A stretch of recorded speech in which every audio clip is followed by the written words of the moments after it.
dari Ibnu Abbas radhiyallahu anhu. Man shoma yauma asyura minal muharram utiyas sawaba asarati alafin mal. Kalau ada orang yang puasa di tanggal 10 Muharram, maka dia akan diberikan pahala 10.000 apa ini? 10.000 pemikan, 10.000 ya 10 harta lah itu. Kalau orang mau puasa di bulan 10 Muharram. Wa man masaha biyadihi ala ra'si yatim yauma asyura. Barang siapa yang mengusap dengan tangannya rambutnya, kepalanya anak yatim, ini mulai malam ini atau besok diusap kepalanya, rafa'allahu ta'ala lahu bikulli sa'ratin ala ra'si darajatil jannah. Maka Allah akan tinggikan di satu helai rambut yang diusap sama dia 1 derajat di dalam surga. Jadi kalau rambutnya dia banyak, kemudian ada usap, ya berapa tuh? Berapa helai rambutnya itu? Ya ada berapa helai yang diusap sama dia? Maka itu kata Nabi, dia akan diangkat derajatnya di surga sedikit. Tapi jangan diusap-usapin doang. Gini-giniin, gini-gini. Jangan cuma diusap-usap aja, kasih apa kayak gitu. Gini ya. Wa man fattara mu'minan lailata asyura fa ka'annama aftara indahu jami'a ummati Muhammadin sallallahu alaihi wasallam wa asba'ahu butunahu. Siapa orang yang memberi buka puasa untuk hari Asyura, maka seakan-akan dia memberikan makan kepada semua umatnya Nabi Muhammad dan sampai mereka kenyang. Nah itu sedikit kelumit dari beberapa fadilahnya bagi fadilahnya hari Asyura. Qalu ya Rasulullah, maka ulama-ulama para sahabat saat itu bertanya, ya Rasulullah, laqad faddalallahu ta'ala yauma Asyura ala sa'iril ayyam.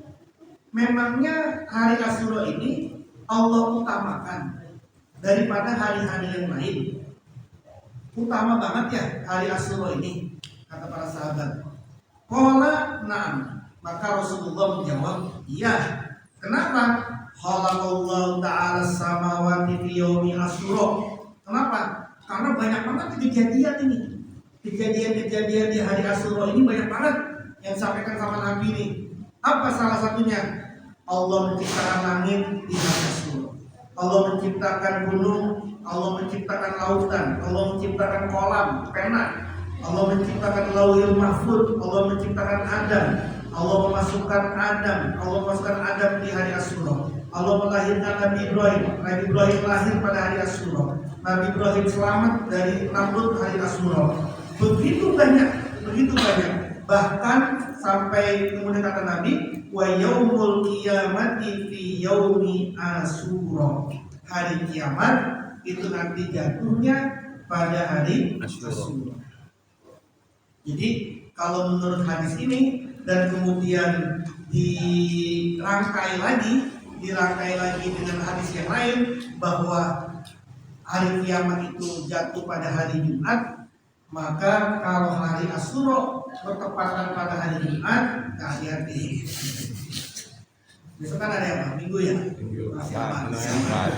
Jarang itu terjadi tuh hari Asyura jatuh pada hari Jumat, karena hadis yang lain kiamat itu jatuh pada hari Jumat. Wa man iktasala yauma Asyura lam yamrud maradun ila maradil maut. Barang siapa yang mandi pada hari Asyura, maka dia tidak akan kena sakit parah kecuali sakit karena mandi. Mandi dah, ya. Ya, mau mandi ntar malam juga boleh sekalian, mandi besar gitu ya.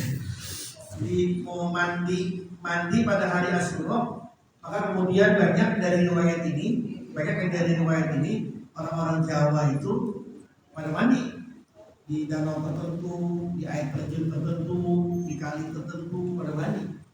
Banyak yang pada mandi. Jadi kalau ditanya, kok ngapain sih tuh Asyura pada mandi gitu? Ya ini ada dalilnya ini. Itu yang dipakai ini. Cuma karena orang Jawa lalu kemudian mandi di sungai di air terjun dianggap waktu kita itu cuma tradisi, cuma apa namanya banding, cuma orang Jawa aja, padahal ada dalilnya. Urusan nanti dalilnya ini sahih atau dhaif, ya wakafnya ada dalilnya, hadisnya ada, hadisnya ada. Mau itu sahih atau dhaif, tapi kan hadisnya ada. Jadi emang kadang-kadang kita terlalu cepat-cepat gitu ya, cepat-cepat untuk apa namanya justifikasi, menghukum bahwa oh ini nggak boleh, juga ada dalilnya itu. Padahal kurang baca aja, kurang baca hadisnya gitu. Kalau baca hadis apa ketemu gitu.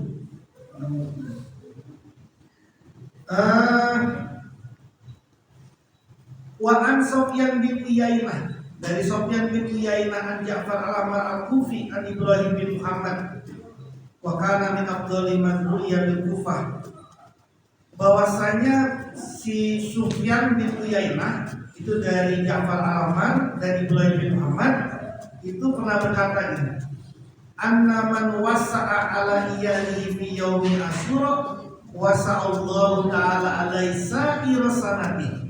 Siapa orang yang memberi kelapangan kepada keluarganya di hari Asyura, maka Allah akan kasih kelapangan bagi dia di semua tahunnya. Jadi malam ini, besok kirimin sembako ke orang tua kalau masih ada. Kirimin sembako ke orang tua kalau masih ada. Kalau masih punya anak, anaknya kirimin. Punya siapa lah, kirimin, kirimin sembako. Kalau sembakonya nggak bisa, kirimin GoFood.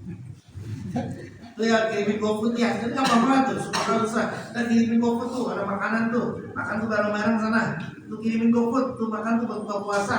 Kirimin GoFood, kamu gak banyak mana. Pokoknya wasa'a, punya duit, dia kasih duit ke orang tua, ke anak, gitu ya. Pokoknya siapa orang yang memberi keluasan rezeki gitu, keluasan kepada keluarganya pada hari Asyura, maka Allah akan kasih keluasan dia di seluruh tahunnya. Nah, qala Sufyan bin Uyainah kemudian berkata, fajarabna zalika munza khamsina sanah. Aku terus pakai ini, aku uji terus, aku selalu praktekkan amalia ini semenjak 50 tahun. Ini sudah 50 tahun ini si Sufyan bin Uyainah, seorang ulama besar ini, Sufyan bin Uyainah bilang, saya ini udah uji coba, udah terus-terusan melakukan ini selama 50 tahun. Falam naro illa sa'ah, aku tidak pernah melihat pada tahunku kecuali saatan, keluasan kelapangan hidup dan rezeki.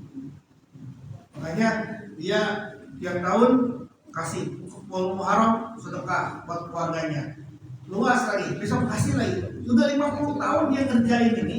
Kata Ibnu Sufyan bin Uyainah, udah 10 tahun beliau ngerjain ini, dan beliau mengatakan ini aku selalu aku rasakan itu. Dan ini didukung oleh hadis yang lain yang Rasulullah SAW, kalau tadi kan adalah riwayat dari seorang sahabat. Kalau ini Rasulullah sendiri yang bilang, tapi dengan bahasa dengan redaksi man wasa'a ala ahlihi fi yaumi asyura wasa'allahu alaihi sa'ira sanati. Jadi ada perbedaan sedikit redaksinya. Kata Nabi, siapa orang yang memberikan keluasan kepada keluarganya, ala ahlihi, kepada keluarganya ya, istrinya, suaminya nih, istri-istri nih, boleh ngomong ke suami nih, Asronya Asro, ini apa kek, gelang kek, emas kek, kalau enggak shopping cekotin ini gitu kan. Pokoknya istri berhak ini, minta sama suaminya, minta keluasan, karena suami siapa yang memberikan keluasan kepada ahlinya, ahli itu ya istrinya, ya anaknya. Ya, ini di rumahnya yang kalau istrinya nggak tahu jangan kasih tahu. Yang istrinya nggak tahu jangan kasih tahu. Yang istrinya tahu kasih tahu ke istri yang lain. Ya, kasih tahu ke istri yang lain. Kasih tahu bahwa kata Nabi, siapa orang yang memberikan keluasan kepada keluarganya istrinya, kepada anaknya di hari Asyura, maka Allah akan kasih keluasan dia di sepanjang tahunnya. Nah, para jamaah sekalian, teman-teman, ini sekelumit terkait dengan beberapa fadilah hari Asyura, dan banyak sekali keutamaan dari hari Asyura. Nah, maka momen yang penting ini yang digunakan untuk hal-hal yang baik gitu ya. Jadi zikir yang tadi ini kan diambil juga dari kitab-kitab Syekh Abdul Qadir Jilani. Ini saya baca juga dari kitabnya Bunya, dari kitabnya Tuan Syekh Abdul Qadir Jilani yang saya baca ini, kitab Bunya. Jadi nanti yang bacaan yang tadi itu silakan aja dikasih ke keluarganya di rumah, kasih keluarganya biar suruh baca, malam ini baca, atau nanti subuh baca, pagi-pagi baca, atau besok baca, pokoknya pada saat hari Asyura dikasih. Jadi dibawa pulang ini, jangan ditinggal, tanpa saya dibawa pulang, disuruh baca kepada keluarga-keluarga yang diperlukan, yang ada perlu untuk disuruh membaca.